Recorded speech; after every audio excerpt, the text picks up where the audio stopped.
Hey, good morning, good afternoon, good evening. This is Alan Burgos from the hashtag Walk with Lan channel. Welcome and welcome back to our channel.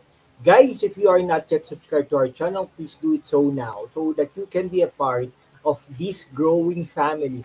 Officially, we are now 7,878 subscribers. Konti na lang guys, mag-8,000 subscribers na tayo. Maraming salamat po sa inyong lahat. Okay? So, ang pag-usapan po natin ngayon ay yung kay Harry Roque at kay Rodi Duterte, no? Sige, anuhin lang po natin, no. Si Rodi Duterte po ay ang ating dating pangulo ng Pilipinas, no? Ano lang, nung 2016 to 2022 lang, no. Nagkaroon kasi siya ng problema dun sa war on drugs, no. Ngayon ay talagang inaano siya, no.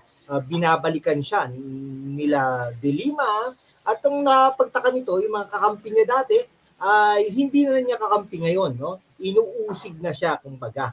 Okay?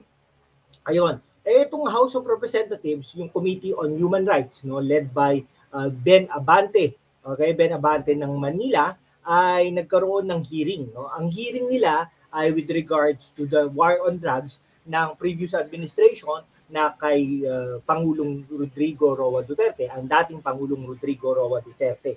So nagkaroon sila ng hearing, nakatatlong hearing sila, so they decided na imbitahan nila ang dating Pangulo at si Bato de la Rosa. Si Bato de la Rosa, because of respect, no, courtesy ng magkahiwalay na institusyon, ang Senado at ang House of Representatives, no, sabi ni de la Rosa hindi siya attend, no, dahil po yun po ang advice ni Senator Chis Escudero.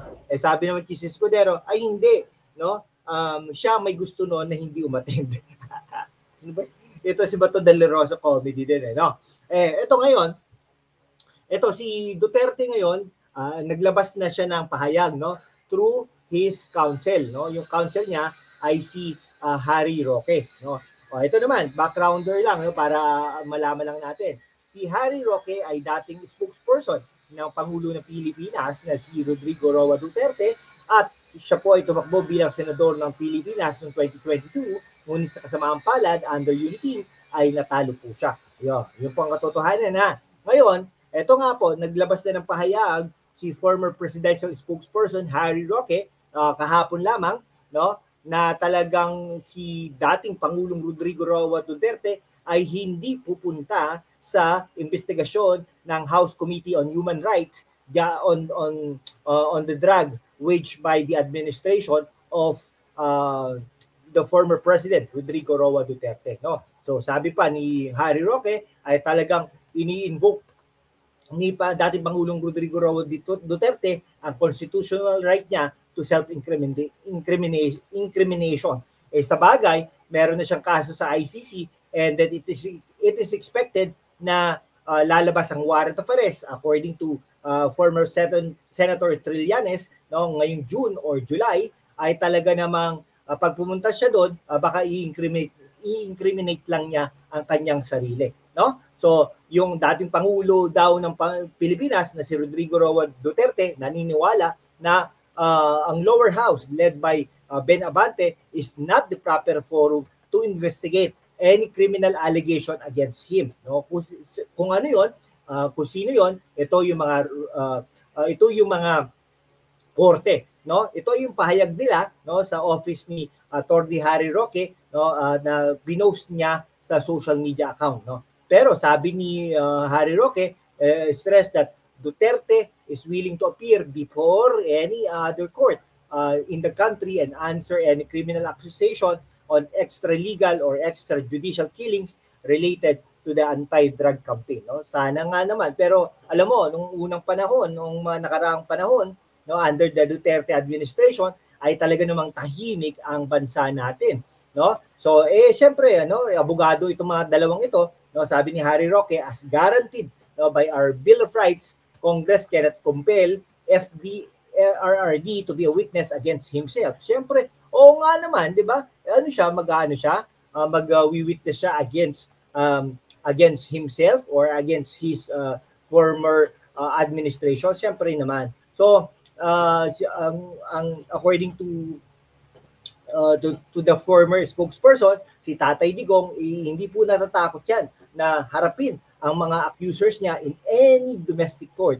He will cooperate and participate in any criminal investigation provided that Filipino prosecutors conduct the proceeding. So meaning to say, hindi po siya haharap dyan sa ICC, kumbaga. Kasi kung ang ICC, hindi naman po yan mga local, international po ang mag-aano niyan, no? Siyempre, pero sa tulong ng mga witnesses and local respondents. Okay?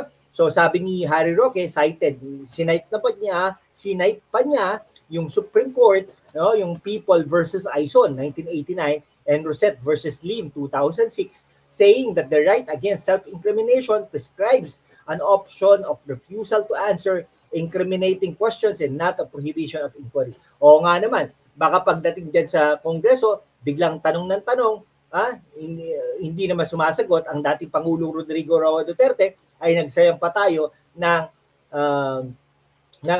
ating bansa, no? So he explained that every person who gives evidence, whether voluntary or under compulsion or of subpoena, in any civil, criminal, or administrative proceeding, is accorded the same constitutional right, no? So lahat naman tayo may karapatan, no? Hindi lang si Pangulong Rodrigo Roa Duterte, lahat po tayo, no? So in-explain niya pa further na yung bawat tao, no, who gives evidence, whether voluntary, ay talagang may mga karapatan niya, no? So any witness, whether he is a party or not, has the right to refuse to answer questions that may incriminate him for some crime. So, aside from Duterte, the House panel will invited also, no, Senator Bato de la Rosa and former Senator Leila de Lima. So, ayun, no? Harap din pala si Leila de Lima. Siyempre pupunta yan si Leila de Lima. Okay?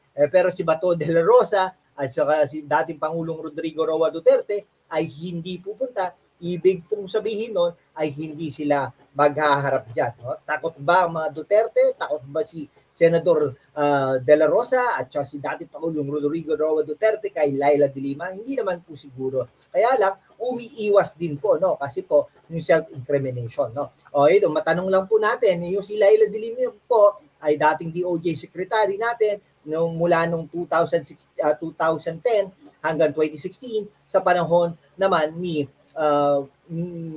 late, no, dating Pangulong Noynoy Aquino, no? Siya rin po ay naging senador mula po nung 2016 hanggang 2022. Ngunit ano po yan, no?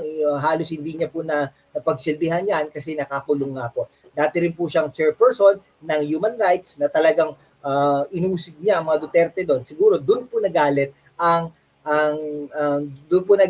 mga Duterte sa kanya dahil sa pag-uusig niya. Sige po, hanggang dito na lang po mga kaibigan ko, ha. Maraming salamat po sa inyong lahat. God bless you all.